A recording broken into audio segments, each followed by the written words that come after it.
নমস্কাৰ, মই আয়ুষ। আজি হৈছে 8 মে বৃহস্পতিবাৰ। দিনটোৰ কেইটামান গুৰুত্বপূৰ্ণ খবৰ লৈ আহিছো।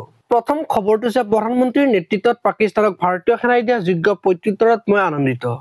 ভাৰতীয়সকল একত্ৰিত হোৱাটো অত্যন্ত জৰুৰী। ভাৰতত থাকি পাকিস্তানক সমৰ্থন কৰা সকলৰ বিৰুদ্ধে আমি কঠোৰতকৈ কঠোৰ সিদ্ধান্ত ল'ম।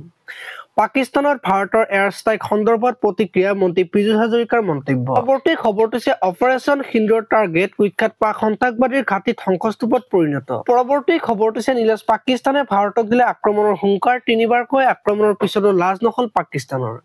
পাক বায়ুসেনাক আক্ৰমণৰ পূৰ্ণ স্বাধীনতা। শ্বাহবাজৰ অপাৰেচন সিন্দুৰৰ পাছত পাকিস্তানৰ হুংকাৰ। পৰৱৰ্তী খবৰটো হৈছে টেষ্ট ক্ৰিকেটৰ পৰা ৰোহিত শৰ্মাৰ অৱসৰ ঘোষণা। টি-20ৰ পৰা পূৰ্বে অৱসৰ লৈছিল ৰোহিত শৰ্মাই। অকল এদিনহে খেলিব ৰোহিতে। পৰৱৰ্তী খবৰটো হৈছে সন্ত্ৰাসবাদীক যোগ্য প্ৰত্যুত্তৰ দিয়া হৈছে।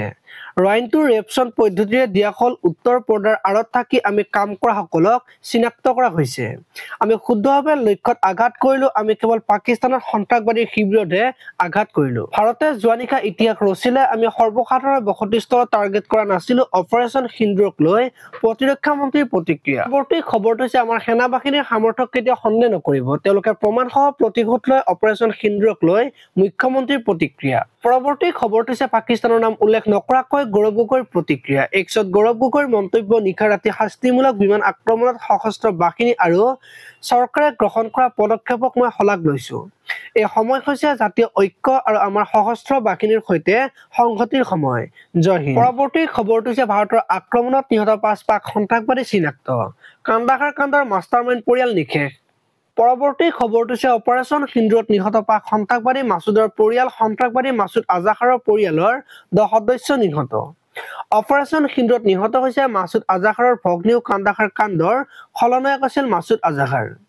মাৰ্কাজ সুবহান আল্লাহত বাখৰ পাতি আছিল মাছুদৰ পৰিয়ালে। অপাৰেচন সিন্দুৰে লক্ষ্য কৰি লৈছিল মাৰ্কাজ সুবহান আল্লাহক।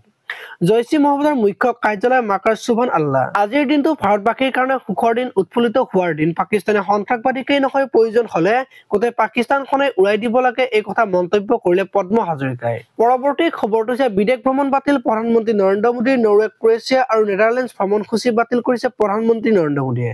অপাৰেচন সিন্দুৰৰ পাছতে এই সিদ্ধান্ত। পৰৱৰ্তী খবৰটো হৈছে ভাৰত পাকিস্তানৰ সংঘৰ্ষক লৈ আমেৰিকাৰ ৰাষ্ট্ৰপতিৰ মন্তব্য। দুয়োখন দেশৰ সৈতে আমি আছো আৰু দুয়োখন দেশে সংঘাতৰ পৰা আঁতৰি থকাটো বিচাৰো। মই যদি সহায় কৰিব লাগে সহায় কৰিম। পৰৱৰ্তী খবৰটো হৈছে উদ্ভণ্ডালি কমা নাই পাকিস্তানৰ। ভাৰতৰ আক্ৰমণত প্ৰাণ যোৱা পাকিস্তানৰ সন্ত্ৰাসবাদীৰ প্ৰতিটোপাল তেজৰ হিচাপ লোৱাৰ হুমকি। পাক সন্ত্ৰাসবাদী শ্বাহবাজৰ নিহত সন্ত্ৰাসবাদীক শ্বহীদৰ মৰ্যাদা পাকিস্তানৰ। যোগ্য প্ৰত্যুত্তৰ দিবলৈ জানে বুলি দাবী কৰিলে পাকিস্তানে। পৰৱৰ্তী খবৰটো হৈছে গুজৰাটৰ নৰেন্দ্ৰ মোদী ষ্টেডিয়াম বুমৰাই উৰুৱাই দিয়াৰ ভাবুকি। বেংগল ক্ৰিকেট এছচিয়েশ্যনলৈ ভাবুকি। কলকাতাৰ ইডেন গাৰ্ডেনক বুমৰাই উৰুৱাই দিয়াৰ ভাবুকি ভৰা মেল। অজ্ঞাত আইডিৰ পৰা CSK আৰু KKRৰ মাজত মেচ চলি থকাৰ মাজতে আহিল এই মেল।